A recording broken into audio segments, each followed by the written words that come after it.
Hello বন্ধুরা, আজকে আমরা জানবো ইসরায়েলের তুলনায় বাংলাদেশ কতটা এগিয়ে এবং কোন কোন দিক দিয়ে পিছিয়ে আছে। এমন কোন বিষয় আছে যেগুলো ইসরায়েলের তুলনায় বাংলাদেশ অনেকটা এগিয়ে আছে, আবার এমন কি বিষয় আছে যেগুলো বাংলাদেশের ভবিষ্যতে হলে বাংলাদেশ আরো বেশি উন্নত হতে পারে। চলুন শুরু করি। 2025 সালে প্রকাশিত সামরিক শক্তির ভিত্তিতে বিশ্বের 145টি দেশের মধ্যে 2 ধাপ এগিয়ে বাংলাদেশের বর্তমান অবস্থান 35তম। অপরদিকে ইসরায়েলের বর্তমান অবস্থান 15তম। অ্যাক্টিভ মিলিটারি পারসন, এই ক্ষেত্রে বাংলাদেশ কিন্তু অনেকটাই এগিয়ে আছে। বাংলাদেশের হাতে আছে 2,04,596 জন সৈন্য, কিন্তু অপরদিকে ইসরায়েলে আছে 1,70,000 সৈন্য। তাই বলাই যায় বাংলাদেশ এক্ষেত্রে অনেকটাই এগিয়ে আছে। এরপর প্যারামিলিটারি ফোর্স, এই ক্ষেত্রে বিশ্বের 1 নম্বর অবস্থানে আছে বাংলাদেশ। বাংলাদেশের হাতে রয়েছে মোট 68 লাখ সৈন্য। অপরদিকে ইসরায়েলে আছে মাত্র 35,000 সৈন্য। রিচিং মিলিটারি অ্যাজ অ্যানুয়াল, এই ক্ষেত্রে বাংলাদেশ কিন্তু অনেক বেশি এগিয়ে আছে। বাংলাদেশের হাতে রয়েছে মোট 32,05,246 জন। অপরদিকে ইসরায়েলে আছে 1,31,637 জন। এরপর আসি স্কয়ার ল্যান্ড এরিয়াতে। বাংলাদেশের মোট আয়তন 1,47,570 বর্গ কিলোমিটার। অপরদিকে ইসরায়েলের আয়তন 22,072 বর্গ কিলোমিটার। পরে আসি টোটাল পপুলেশন। বাংলাদেশের মোট জনসংখ্যা 17,56,55,977 জন। অপরদিকে ইসরায়েলের মোট জনসংখ্যা 1,09,800 জন। ডিফেন্স বাজেট, বাংলাদেশের মোট ডিফেন্স বাজেট $4.374 বিলিয়ন। অপরদিকে ইসরায়েলের মোট ডিফেন্স বাজেট $30.5 বিলিয়ন। নেভি ফ্লিট স্ট্রেংথ, এক্ষেত্রে অনেক বেশি এগিয়ে আছে বাংলাদেশ। বাংলাদেশের নৌবাহিনীর হাতে রয়েছে 118টি যুদ্ধ জাহাজ। অপরদিকে ইসরায়েলের নৌবাহিনীর হাতে আছে মাত্র 62টি যুদ্ধ জাহাজ। ফ্রিগেট, এক্ষেত্রে অনেক বেশি এগিয়ে আছে বাংলাদেশ। বাংলাদেশে আছে মোট 60টি ফ্রিগেট। অপরদিকে ইসরায়েলে নেই কোনো ফ্রিগেট। এরপর আসি পেট্রোল ভেসেল। বাংলাদেশ কিন্তু এক্ষেত্রে অনেকটাই এগিয়ে আছে। বাংলাদেশে আছে মোট 61টি পেট্রোল ভেসেল।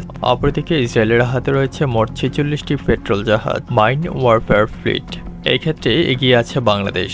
বাংলাদেশের হাতে রয়েছে মোট 5টি মাইন বিধ্বংসী জাহাজ। অপরদিকে ইসরায়েলের হাতে সেসব কিছুই নেই। করভেট, এই ক্ষেত্রে বাংলাদেশের হাতে রয়েছে মোট 6টি করভেট। অপরদিকে ইসরায়েলের হাতে রয়েছে মোট 7টি করভেট। সাবমেরিন, বাংলাদেশের হাতে রয়েছে মোট 2টি সাবমেরিন। অপরদিকে ইসরায়েলে আছে মোট 5টি সাবমেরিন। থর্ড আর্টিলারি, এই ক্ষেত্রে অনেক বেশি এগিয়ে রয়েছে বাংলাদেশ। বাংলাদেশে আছে মোট 546টি থর্ড আর্টিলারি। অপরদিকে ইসরায়েলের হাতে রয়েছে 171টি টোট আর্টিলারি। এরপর রকেট প্রজেক্টর, বাংলাদেশের হাতে রয়েছে 110টি রকেট প্রজেক্টর। অপরদিকে ইসরায়েলের হাতে রয়েছে 183টি রকেট প্রজেক্টরস।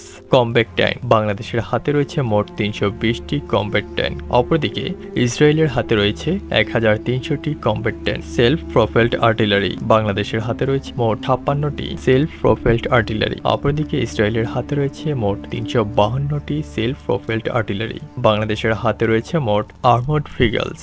বাংলাদেশের হাতে রয়েছে মোট 11,584। অপরদিকে ইসরায়েলের আর্মড ভেহিকলস আছে 35,985টি। টোটাল এয়ারক্রাফট, বাংলাদেশের হাতে রয়েছে মোট 214টি এয়ারক্রাফট। অপরদিকে ইসরায়েলের হাতে রয়েছে মোট 611টি এয়ারক্রাফট। ট্রান্সপোর্ট এয়ারক্রাফট, এক্ষেত্রে এগিয়ে রয়েছে বাংলাদেশ। বাংলাদেশের হাতে রয়েছে মোট 17টি ট্রান্সপোর্ট এয়ারক্রাফট। অপরদিকে ইসরায়েলের হাতে রয়েছে মোট 13টি ট্রান্সপোর্ট এয়ারক্রাফট। ফাইটার এয়ারক্রাফট, বাংলাদেশের হাতে রয়েছে মোট 42টি ফাইটার এয়ারক্রাফট। অপরদিকে ইসরায়েলের হাতে রয়েছে মোট 240টি ফাইটার এয়ারক্রাফট। ট্রেনার এয়ারক্রাফট, এই ক্ষেত্রে বাংলাদেশের হাতে রয়েছে মোট 86টি ট্রেনার এয়ারক্রাফট। অপরদিকে ইসরায়েলের হাতে রয়েছে মোট 159টি ট্রেনার এয়ারক্রাফট। হেলিকপ্টার, এক্ষেত্রে বাংলাদেশের হাতে রয়েছে মোট 65টি হেলিকপ্টার। অপরদিকে ইসরায়েলের হাতে রয়েছে মোট 147টি হেলিকপ্টার। স্পেশাল মিশন এয়ারক্রাফট, বাংলাদেশের হাতে রয়েছে মোট 4টি স্পেশাল মিশন এয়ারক্রাফট। অপরদিকে ইসরায়েলের হাতে রয়েছে মোট 19টি special mission aircraft. Dedicated attack aircraft, বাংলাদেশের হাতে কোনো ডেডিকেটেড অ্যাটাক এয়ারক্রাফট নেই। অপরদিকে ইসরায়েলের হাতে রয়েছে মোট 38টি dedicated attack aircraft. Attack helicopter, বাংলাদেশের হাতে কোনো অ্যাটাক হেলিকপ্টার নেই। অপরদিকে ইসরায়েলের হাতে রয়েছে মোট 48টি অ্যাটাক হেলিকপ্টার।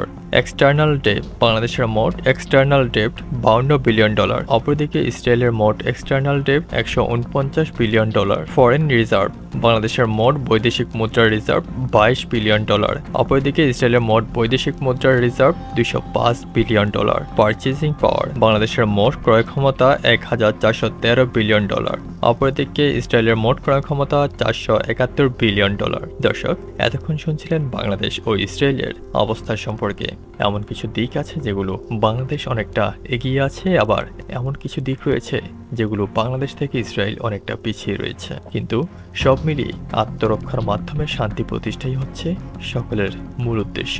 দর্শক, আপনার কি মনে হয় বাংলাদেশ কি সামরিক দিক থেকে আরো শক্তিশালী হওয়া দরকার কিনা জানিয়ে যাবেন কমেন্ট বক্সে। ভিডিওটি ভালো লাগলে চ্যানেলটি সাবস্ক্রাইব করে দিন পরবর্তী ভিডিওর জন্য।